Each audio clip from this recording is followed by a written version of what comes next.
नवरात्रि के दिनों में लोग प्रतिदिन गोबर के उपलों पर कपूर जलाकर मां दुर्गा को घी, लौंग, बताशे आदि की आहुति अर्पित करते हैं। परंतु हमें ध्यान में भगवान शिव ने स्पष्ट किया है कि यह विधि बिल्कुल अनुचित है। यदि आहुति देनी हो तो उसे हवन के नियमों के अनुसार ही देना चाहिए, अन्यथा उसका विपरीत फल प्राप्त होता है। उपलों पर आहुति देना तो ठीक है, किंतु हवन विधि का पालन अनिवार्य है। हवन की मुख्य क्रमबद्ध विधि इस प्रकार है। सर्वप्रथम 10 दिशाओं में मंडल बनाना चाहिए। तत्पश्चात गौरी गणेश का आह्वान करना आवश्यक है।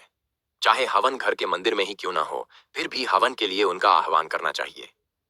पहले अग्निदेव को आहुति दी जाए, फिर इष्ट देव की आहुति दी जाए, उसके बाद भैरव जी की आहुति दी जाए, तत्पश्चात मां दुर्गा की आहुति अर्पित की जाए।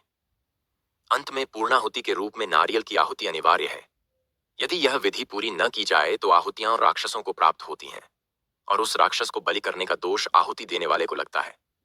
हाँ, यदि कहीं अखंड हवन चल रहा हो और वहां की अग्नि निरंतर प्रज्वलित हो तो केवल आहुति दी जा सकती है, अन्यथा पूर्ण विधि का पालन करना आवश्यक है।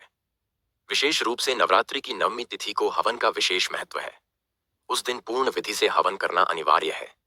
इस चैनल का मूल उद्देश्य कलयुग में फैली भ्रांतियों और अज्ञानता को मिटाकर ध्यान की उच्च अवस्थाओं में प्राप्त दिव्य ज्ञान को जन जन तक पहुंचाना है।